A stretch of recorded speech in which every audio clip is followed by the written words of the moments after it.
Hi, I'm Amy, and I'm stepping into junior year at college. I just turned 19, and life back at home has been pretty intense lately, especially with my parents. I want to tell you about what's been happening between me and my dad. He needs someone to have his back since mom's been making his life hell. I guess I should describe myself first. I have wavy chestnut hair that reaches my lower back, and dad always says I got his hazel eyes. I'm pretty curvy for my height, 5'5", keeping in shape with dance classes. Anyway, Dad, David, is 42 and still super fit from his construction work. Broad shoulders, salt and pepper in his short dark hair, strong hands. My friends have always said he's a total dilf, but that used to make me roll my eyes. Well, until recently. Mom's a real piece of work. She spends most of her time at her book club, which is really just an excuse to day drink with the neighbors. When she is home, she's always bitching at Dad over the smallest things. How he loads the dishwasher, what he watches on TV, even the way he breathes sometimes. I hate seeing how defeated he looks when she goes off on one of her tirades. Things started changing between us about 2 months ago. I came home early from a party because my date was being a jerk. Dad was sitting alone in the dark living room with a whiskey, looking so lost. Mom was out again. I sat next to him on the couch, and he opened up to me for the first time about how lonely and stuck he feels.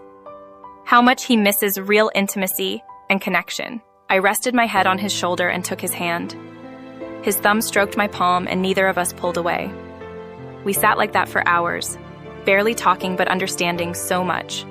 The air felt thick with possibility. When I finally went up to bed, his eyes followed me in a way that made my skin tingle.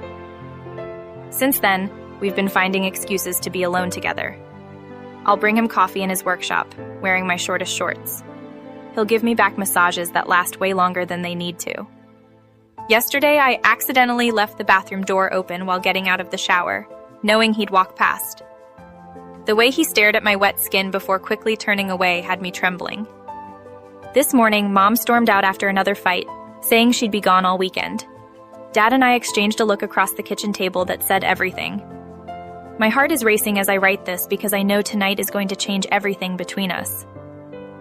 The tension has been building and building. I hear his heavy footsteps coming up the stairs now. My bedroom door is slightly ajar, lamplight spilling into the hallway. I'm lying here in just his old work shirt, the buttons barely done up. My skin is flushed with anticipation. The floorboards creak outside my room. Let me rewind and share more of how things built up over time. Growing up, Dad was always my protector, my hero. When I was little, he'd toss me in the air and catch me, making me squeal with delight while Mom scolded him for being too rough. As I got older, he was the one who taught me to ride a bike, helped with math homework, and scared off my first boyfriend when the guy got too handsy at 16. I started noticing changes in Dad when I was about 17. Mom's constant criticism was wearing him down. She'd throw these fancy dinner parties to show off to her friends, then berate him if he used the wrong fork or said something she deemed embarrassing.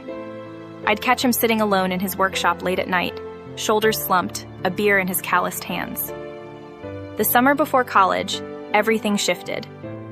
Mom was at another spa weekend with her friends, and I was helping Dad repaint the kitchen. It was sweltering hot. I was in a tank top and cut-off shorts, him shirtless in old jeans. Paint kept dripping on us, and we got playful, dabbing white spots on each other's skin. At one point, he reached up to wipe paint off my cheek, and his touch lingered. I felt his rough thumb graze my lower lip, saw something dark and hungry flash in his eyes, before he quickly pulled away. That night, I lay in bed touching my lips where his fingers had been, my body humming with confusing new feelings. The goodbye when I left for freshman year was intense. Dad hugged me so tight, his face buried in my hair, breathing me in. Mom just did her usual air kiss and reminded me not to gain the freshman 15. In my dorm that night, I cried thinking about leaving him alone with her. When I'd come home for breaks, the dynamic kept evolving. Dad's eyes would follow me when I'd walk around in my pajamas. He started finding reasons to touch me, adjusting my necklace, brushing lint off my clothes, his hands always staying a beat too long. I found myself dressing differently when Mom was out, letting my robe fall open a bit when bringing him coffee. Last month, I overheard them fighting about intimacy. Mom was shrieking that he was inappropriate for trying to touch her, that she was sick of his disgusting needs.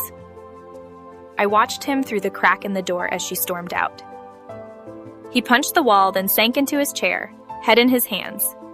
Without thinking, I went to him. "Daddy," I whispered, using my childhood name for him. I straddled his lap like I used to as a kid and wrapped my arms around his neck. He stiffened at first, but then melted into me, his big hands splaying across my back. I could feel him trembling as I stroked his hair. "My sweet girl," he murmured into my neck. "You're the only one who understands me." His lips brushed my skin as he spoke, sending electricity down my spine. I shifted in his lap and felt him beneath me. We both froze, hearts racing, teetering on the edge of something forbidden and inevitable. Since that night, every interaction has been charged with unspoken desire. When we hug goodbye, his hands drift lower on my back. When I sunbathe by the pool, he watches from his workshop window. Last week, I caught him sniffing my hair scrunchie I'd left on the bathroom counter. Mom's too self-absorbed to notice the heat building between us. She's more concerned with her tennis instructor, Brad, and their suspicious late-night lessons. Her cruelty towards Dad has only gotten worse. Yesterday, she mocked his dad bod at dinner, not knowing I'd seen him working out shirtless that morning, his muscles still impressive enough to make me blush. Now here I am, lying in bed thinking about how his rough hands would feel on my soft skin, how his salt and pepper stubble would scratch my inner thighs. I've started leaving my door unlocked. An invitation, perhaps. The floorboards creaked again, and my heart nearly stopped as Dad's shadow appeared in the doorway. He stood there silently, his broad frame filling the space, eyes dark with conflict. "Can't sleep either?" I asked softly, sitting up slightly. His old work shirt rode up my thighs. "Amy," his voice was hoarse. "We shouldn't—" "Daddy, please, I need you." I held out my hand to him. He took one hesitant step forward, then another. "You're so beautiful, baby girl," he whispered, sinking onto the edge of my bed. "Just like your old man's getting uglier every day, according to your mother." I sat up fully, letting the shirt fall open slightly. "Don't listen to her. You're perfect." My fingers traced his stubbled jaw. He closed his eyes and leaned into my touch. "We can't go back from this," he warned. "I don't want to go back," I breathed, drawing him closer. "I want to go forward. With you." His restraint finally broke. With a groan, he pulled me into his arms. Our first kiss was gentle. Then we had years of loneliness and need poured out as we claimed each other. We took our time, learning each other. Every caress, every kiss felt like coming home. When we finally joined together, the connection was so much more than physical. It was two lonely souls finding completion. Afterwards, we lay tangled in my sheets, his strong arms around me. For the first time in years, I saw peace in his eyes instead of sadness. "What happens now?" I asked, tracing patterns on his chest. "I don't know, baby," he said honestly. "But we'll figure it out together." I snuggled closer, breathing in his familiar scent mixed with my own. Outside my window, dawn was breaking. A new day, a new beginning. No matter what challenges lay ahead, we'd face them united. Mom could keep her tennis instructor and her wine clubs. Dad and I had found something real. The morning light crept through my window, and I heard Mom's car in the driveway. Dad was already up, quickly pulling on his clothes. His eyes met mine, conveying everything without words. This was our secret forever. "Remember, baby girl, not a word," he whispered, squeezing my hand before silently slipping out. I heard him moving around in the master bedroom, just as Mom's heels clicked up the stairs. Their voices drifted through the walls. "Where were you? Your side of the bed wasn't slept in." Mom's suspicious tone made my stomach clench. "Fell asleep in my workshop again," Dad replied smoothly. "That custom cabinet order is due this week." "You better not have been drinking down there." I got dressed quickly, heart pounding.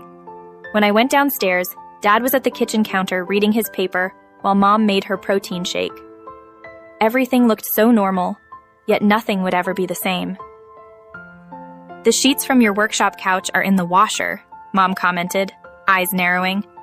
They seemed unusually dirty. Dad didn't even look up. "Spilled some wood stain. You know how messy I get with projects." I poured my coffee, watching them in awe. How could Mom not see it?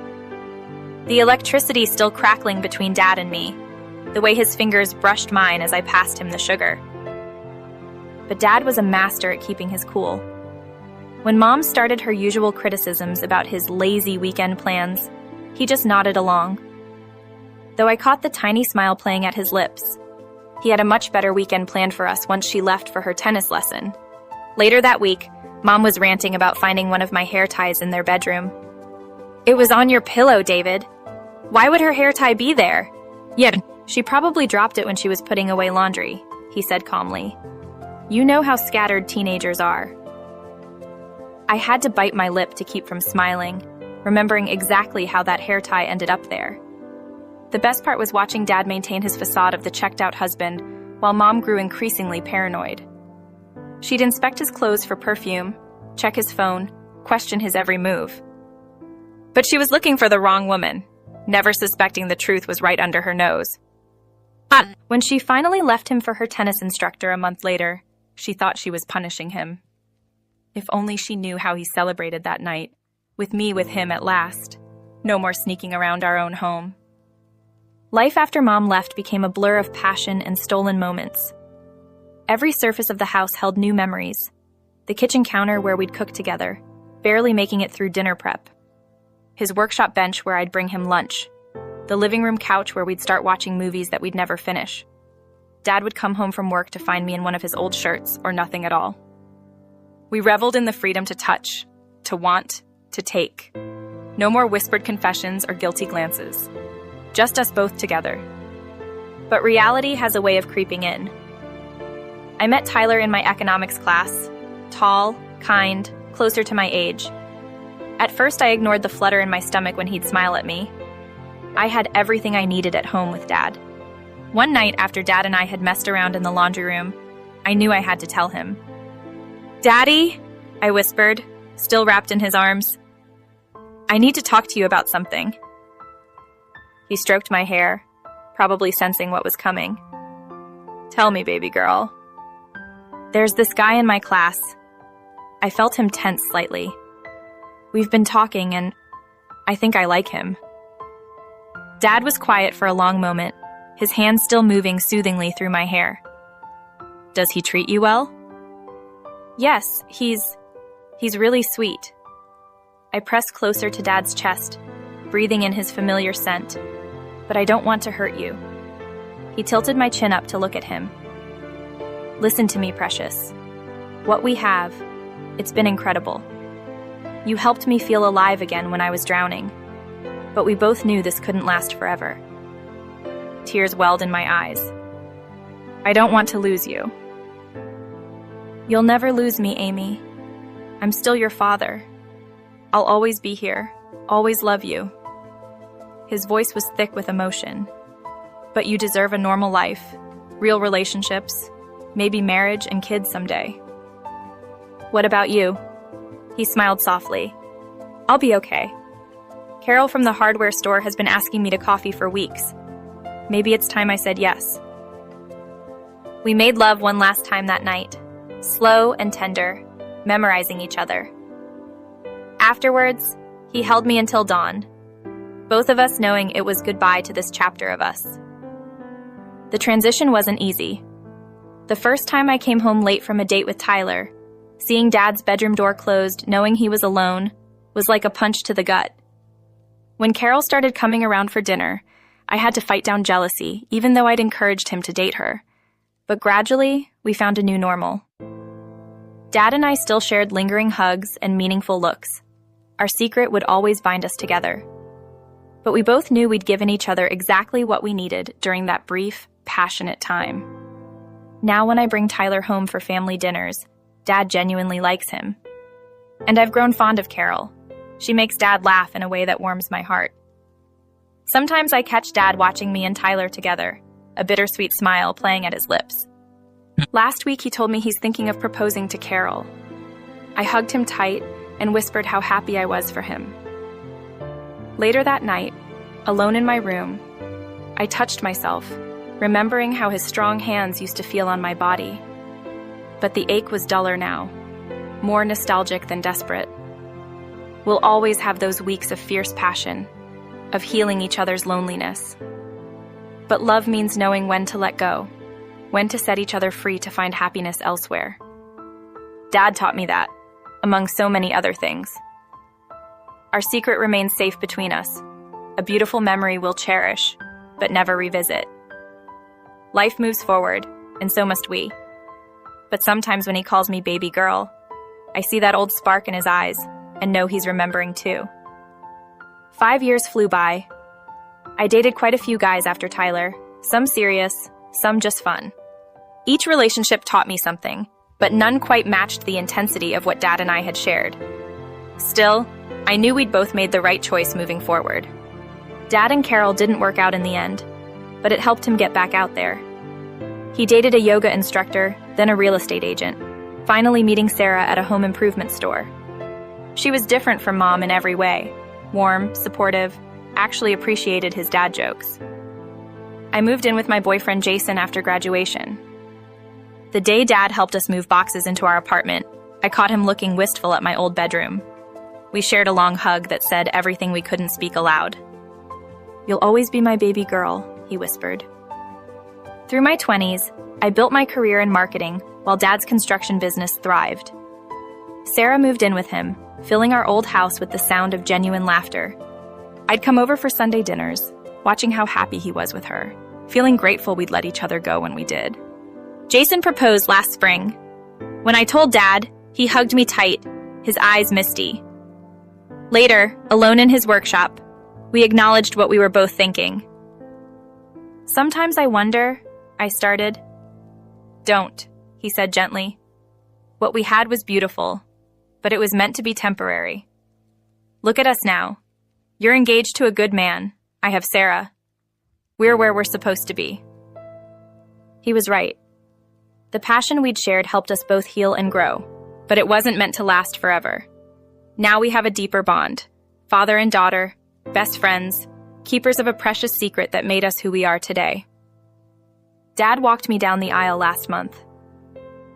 As he placed my hand in Jason's, I saw in his eyes that same love that had once consumed us both, transformed now into something purer, permanent. Our secret romance had bloomed into the kind of father-daughter relationship most people only dream of. We still share knowing looks sometimes, private smiles when certain memories surface. But there's no regret, no lingering desire, just gratitude for that brief, beautiful time when we saved each other. Life moves in cycles. People come and go, love transforms, wounds heal. Dad and I found each other when we needed it most, then found the strength to let go. Now we watch each other's happiness from a comfortable distance, bound forever by what we shared, but content with where we are. Some nights I still dream of those passionate weeks, of his strong hands and gentle words. But I wake up next to Jason, grateful for the path that led me here. And I know Dad feels the same, holding Sarah close in our old family home. We made it. We healed. We moved on. And our secret remains safe between us. A beautiful memory